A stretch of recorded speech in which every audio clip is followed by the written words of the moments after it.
Let the grand and bloody scenes of conquest fade from your mind. The clash of arms at Vui, the anointing of the king at Rimstes, are the moments that history tends to remember. The dramatic punctuation marks in the narrative of a nation's birth. But what happens on the quiet morning after the victory, when the soldiers have laid down their swords, and the king must govern not just an army, but a people?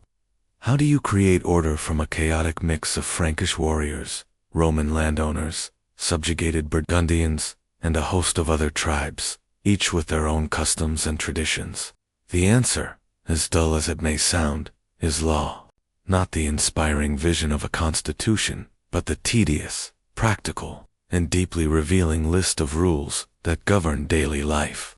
For Clovis and his new kingdom, this answer was the Pactus Legis Salicae, the Pact of the Salic Law.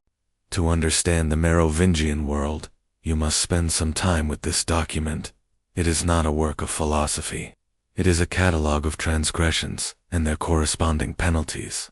It is, in essence, a detailed price list for wrongdoing, a practical manual designed not to inspire men to virtue, but to prevent them from descending into the endless cycle of blood feuds that defined tribal society. It was one of the first great attempts by a Germanic successor kingdom to put its ancient customs into writing, to take the fluid traditions of the forest and give them the permanence of Latin text. And within its mundane and often strange provisions, it reveals the very soul of the Frankish world, its hierarchies, its fears, and the fatal flaw that would haunt the Merovingian dynasty for its entire existence. At the heart of the Salic law was the concept of the wergold, or money. This was the belief that every person, and indeed every piece of valuable property, had a specific monetary worth. If a crime was committed, particularly one of violence, the goal of the law was not necessarily to punish the perpetrator in the modern sense, but to compel them to pay compensation to the victim or their family. This payment restored social balance and, most importantly, it bought off the right of the victim's kin to seek blood vengeance. The law code is a ledger of these values, and in reading it, you can map the entire social structure of the Frankish kingdom. A free Frankish man, a warrior of the conquering people, was valued at 200 gold solidi. This was the baseline. But a Roman, a member of the conquered Gallo-Roman populace, was generally valued at only half that, 100 solidi. This immediately tells you about the two-tiered nature of the society. However, if that Roman was a guest at the king's table, or held a position in the royal service, his value soared to 300 solidi, more than even a free Frank. This was a clever provision, designed to encourage loyalty to the new regime and to protect the essential. Roman administrators, whose skills the Franks needed to run the kingdom. The hierarchy was complex and detailed. A bishop, as a prince of the church, was worth an astonishing 900 solidi. A priest was worth 600. A young boy under the age of 12, not yet able to fight, was valued at 600 solidi, his worth inflated by the loss of his future potential. A pregnant free woman was worth 700 solidi, her value combined with that of the life she carried. Even a slave had a wergold, typically around 35 solidi, an acknowledgement that they were valuable property, and their loss required compensation to their owner. The law delved into an almost bewildering level of detail for lesser crimes. There were specific fines for theft, and the amount depended entirely on what was stolen. Stealing a pig from a sty had one fine. Stealing a pig from an open field had a lesser one. The theft of a single bee from a hive was fined, but the theft of the entire hive carried a much heavier penalty. A hunting dog, a valuable asset for a noble, had a higher wergold than a simple farm animal. The law even legislated against insults. To falsely call a man a coward or claim he had run from battle carried a specific financial penalty. To accuse a woman of witchcraft was a grave offense, also punishable by a hefty fine. The law was a mirror of the society's anxieties. It was deeply concerned with honor, property, and the threat of supernatural evil. The process of justice was as revealing as the laws themselves. Forget the image of a courtroom with a robed judge and a jury. Frankish justice took place in the mallus, an open-air public assembly, presided over by a count appointed by the king. It was a community affair. Guilt and innocence were often determined not by the presentation of evidence, but by a system of oaths. An accused person could swear an oath to their own innocence. But this was not enough. They had to be supported by a number of compurgators, or oath helpers. These were not witnesses to the crime, but character witnesses.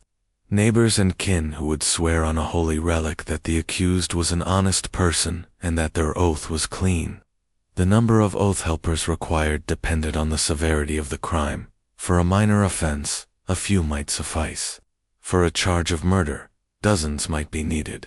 This system placed immense power in the hands of the community. If you were a well-respected individual with strong family ties, you could likely find enough people to swear for you. If you were a stranger or an outcast, you stood little chance. Social standing was, in effect, a legal defense.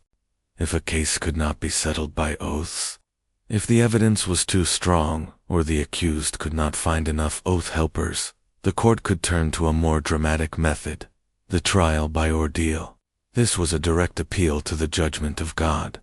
The accused might be forced to plunge their arm into a cauldron of boiling water to retrieve a consecrated stone. The arm would then be bandaged and sealed by a priest. After 3 days, the bandages would be removed. If the wound was healing cleanly, it was a sign from God of the person's innocence. If it was infected and festering, it was a sign of guilt. It was a terrifying system, rooted in a belief that God would actively intervene in human affairs to reveal the truth. Within this intricate, strange, and deeply practical legal world, buried among the titles concerning stolen cattle and the fines for sorcery, lay one provision that was to be the single most consequential for the future of the Merovingian kingdom. It was the law of inheritance. To the Franks, the kingdom was not a state in the modern sense, a public entity with a continuous existence beyond its ruler. The kingdom was the king's private property. It was his personal estate, won by the sword of his ancestors. And just like any other Frankish man's property, upon his death, it was to be divided. Not given to the eldest son, not passed on intact, but partitioned equally among all his living legitimate sons. This principle of partible inheritance was the hidden bomb ticking at the heart of Clovis's great achievement. Later, in the Middle Ages, one clause of the Salic law concerning the inheritance of Salic land would be famously reinterpreted to forbid women from inheriting the throne of France, a legal maneuver that would spark the 100 Years' War. But for the Merovingians themselves, the immediate and relentless problem was not the exclusion of women. It was the mandatory division of the kingdom among men. In 511, Clovis, the great unifier, died. He left behind 4 adult sons from 2 different mothers, Wuderick, Clodomir, Childebert, and Clothar, and in accordance with the Salic law that their father had championed, they took his magnificent, unified kingdom and, like a family dividing a farm, they carved it into 4 pieces. The great work of a lifetime, the creation of a single Frankish realm, was undone in a single generation by the very law designed to provide it with order. The capital of Paris was shared, but the kingdom was quartered, with each son ruling a piece from the cities of Metz, Orleans, Paris, and Soissons. The stage was now set for a century of brutal, relentless conflict, a series of civil wars, where brother would fight brother, uncle against nephew, all driven by the desire to kill their relatives and reassemble the kingdom their father had left them. How could a dynasty possibly endure when its own foundational law commanded it to commit suicide every generation? The death of Clovis in 511 put his grand theory of a unified Frankish state to its first and most severe test. The Salic law, the very code he had championed to bring order to his people, now demanded that his life's work be undone. The kingdom was not a public trust to be passed intact to a single heir. It was the family's private property, and the inheritance had to be shared. You must picture his 4 sons Wuderick, Clodomir, Childebert, and Clothar gathering not just to mourn their father, but to claim their spoils. They were not just inheriting a throne, they were dividing a conquest. The division itself was a masterpiece of political awkwardness, almost perfectly designed to foster rivalry. It was not a neat geographical split, like cutting a map into 4 clean quadrants. Instead, they created a patchwork of territories.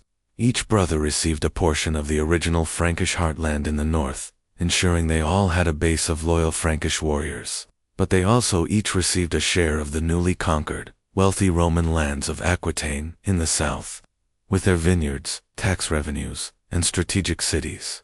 This meant that their kingdoms were not compact and defensible blocks.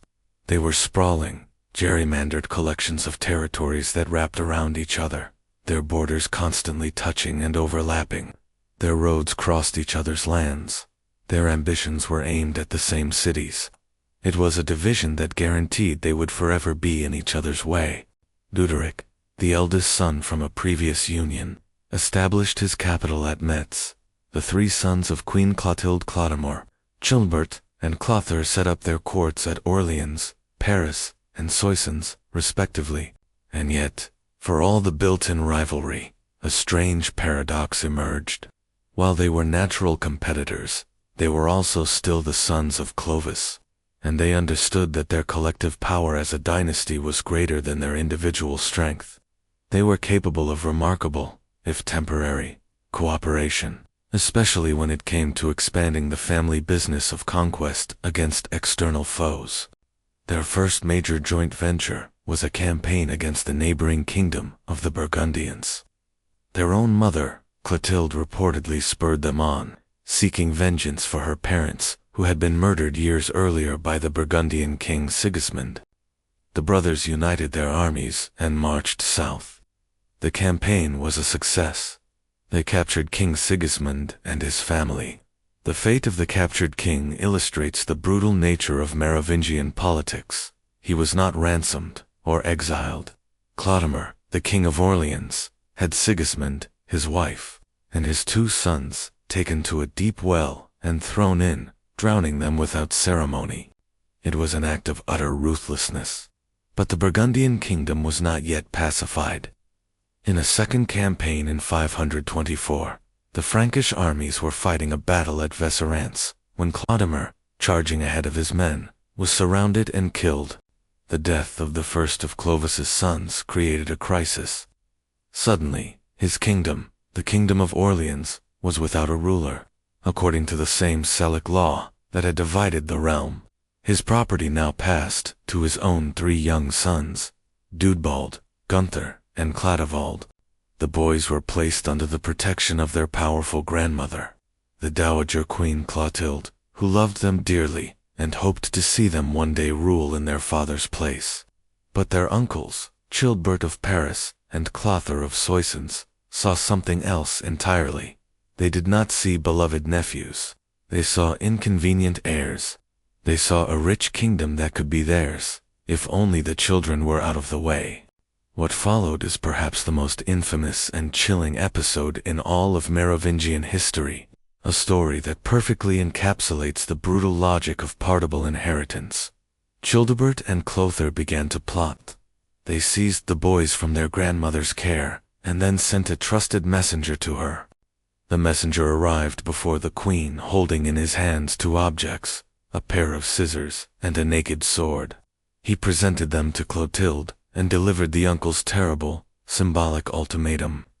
The scissors represented the tonsure, the shaving of the boys' heads to make them monks. This would strip them of their long Merovingian hair, the symbol of their royal status, and permanently disqualify them from ever ruling. The sword represented a more direct solution. Should the boys be shorn, or should they be slain? You must imagine the old queen, the woman who had guided her husband Clovis to the Christian faith, now forced to choose the fate of her own grandchildren. Gregory of Tours records her response, a cry of grief-stricken, aristocratic pride. She reportedly declared that she would rather see them dead than to see them shamed, stripped of their birthright, and living their lives as powerless monks. "It is better for me to see them dead rather than shorn," she said. Her tragic choice was all the justification the uncles needed. The messenger returned, and the grim work began. Clothair, the most ruthless of Clovis's sons, took the lead. He seized the eldest boy, 10-year-old Eudbald, and stabbed him to death under the arm. The younger brother, 7-year-old Gunther, saw his brother murdered and threw himself at the feet of his other uncle Childebert, crying and begging for his life. For a moment, Childebert's resolve wavered. He was seen to weep and pleaded with Clothair to spare the boy. But Clothair was unmoved. He berated his brother for his weakness, shouting, "Thrust him away, or you shall die in his place. It was you who instigated this." Terrified Childebert pushed the child away. Clothair picked him up and, like his brother, murdered him without hesitation. The third and youngest boy, Clodovald, managed to escape in the confusion, hidden away by loyal retainers. He would be the only one to survive, by willingly choosing the scissors over the sword. He became a hermit, tonsured his own hair, and founded a monastery. He would later be venerated as Saint Cloud, a Parisian suburb still bearing his name, the saint who was a saint only because he gave up a kingdom after the murders. Childebert and Clothair calmly took out their maps and divided their dead nephew's kingdom of Orleans between themselves. This was not considered an act of monstrous evil that would make them outcasts. It was a grimly successful act of political consolidation. It was the law of inheritance, taken to its logical, bloody conclusion. With 2 of his 3 brothers now dead, Clothair's path to ultimate power was becoming clearer. He was a patient man, willing to wait for opportunities to arise.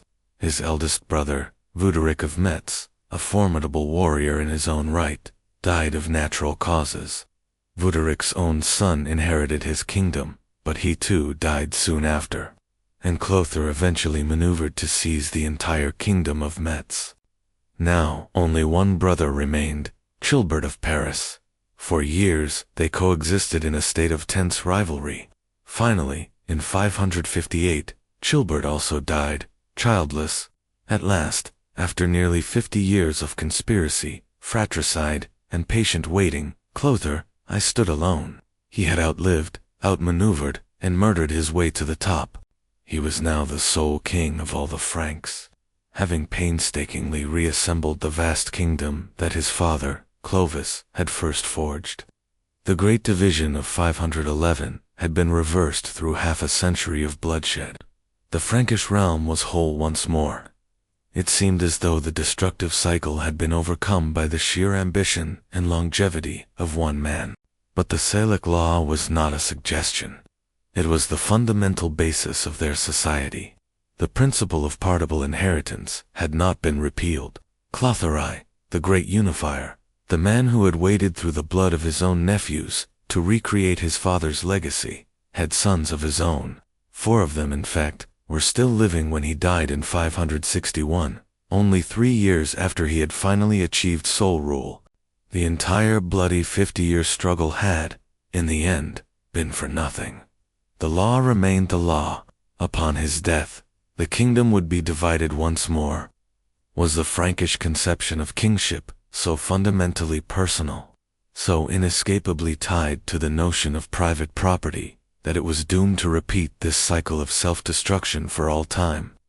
And what would this next, even more vicious, cycle of division and civil war do to the soul of the kingdom?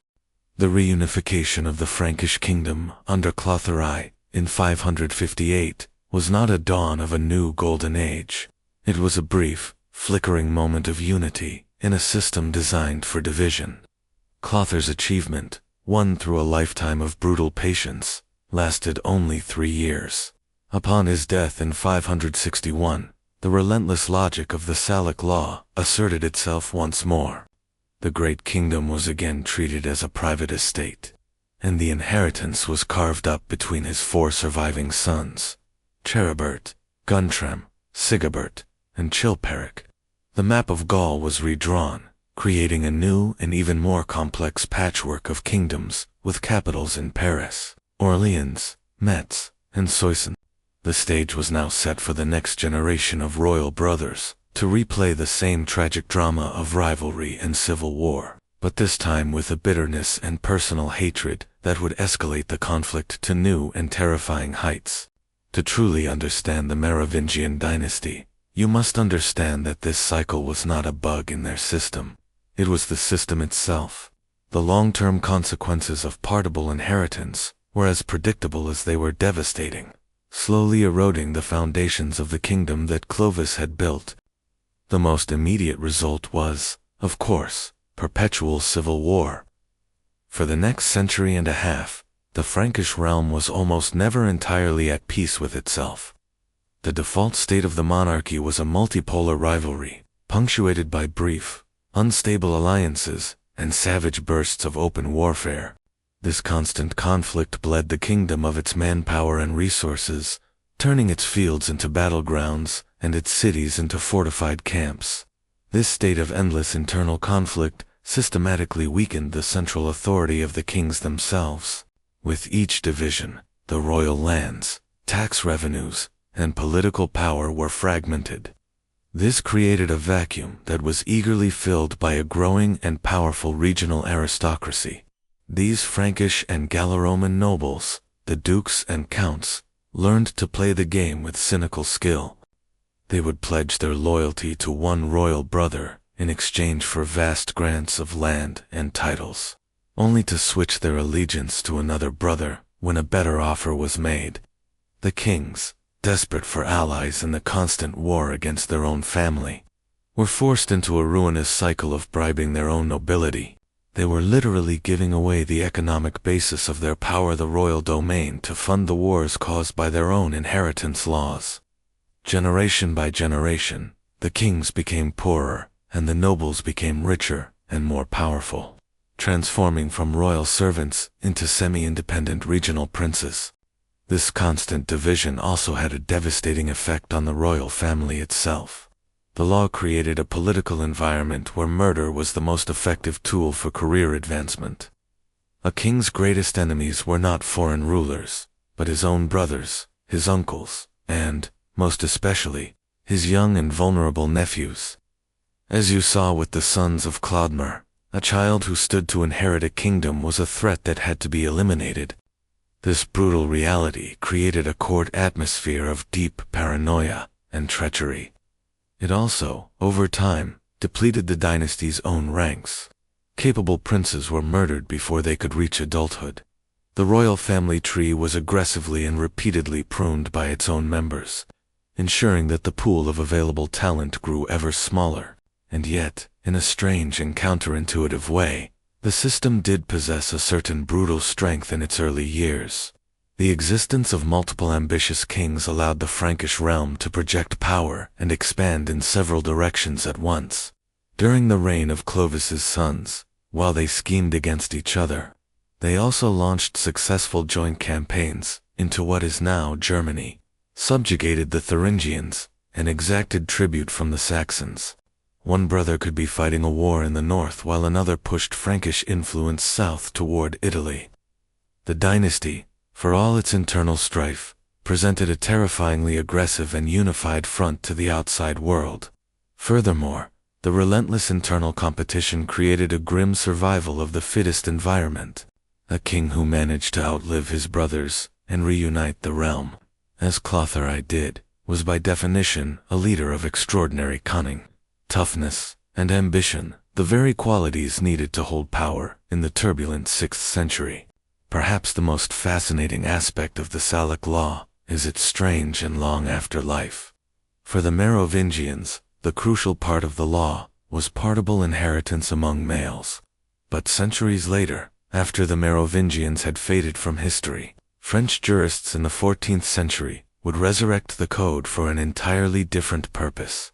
Facing a succession crisis where the English king, Edward III, had a strong claim to the French throne through his mother, these lawyers desperately searched for a legal precedent to deny his claim. They found it buried deep within the old Frankish code. One clause, Title 59, stated that women could not inherit Salic land terra Salic in its original 6th century context. This almost certainly referred to the ancestral family farmlands in the Frankish heartland, but the 14th century jurists, in a stroke of legal genius and historical invention, argued that Salic land was a metaphor for the Kingdom of France itself. Therefore, they claimed, the ancient and venerable Salic law forbade a woman from inheriting the throne, or a man from claiming it through a female line. This interpretation, which had almost nothing to do with the law's original intent, was used to justify the exclusion of Edward III and became a cornerstone of French royal law, a key factor in the century of conflict with England known as the 100 Years' War. It is a perfect example of how the boring details of an ancient law can be unearthed and weaponized, taking on a new life and a new meaning its creators could never have imagined. Ultimately, the Salic law was the great paradox of the Merovingian world. It was the legal framework that allowed Clovis to begin the process of state building, to replace blood feuds with a system of fines and courts. It gave his kingdom a semblance of order and a shared Frankish identity. But it also contained the seed of the dynasty's own destruction. It was a law designed for a tribe of warriors, not for a permanent, unified state. It valued the rights of the family over the integrity of the realm, and the Merovingians could never escape that fundamental contradiction. Their history became a story written in cycles, a relentless tide of brutal consolidation under one strong king, followed by the inevitable ebb of fragmentation as his sons tore his work apart. The story of the Salic law is a quiet but powerful reminder that the grandest historical narratives are often shaped not by the will of great men, but by the dull, impersonal, and unyielding logic of the rules they choose to live by.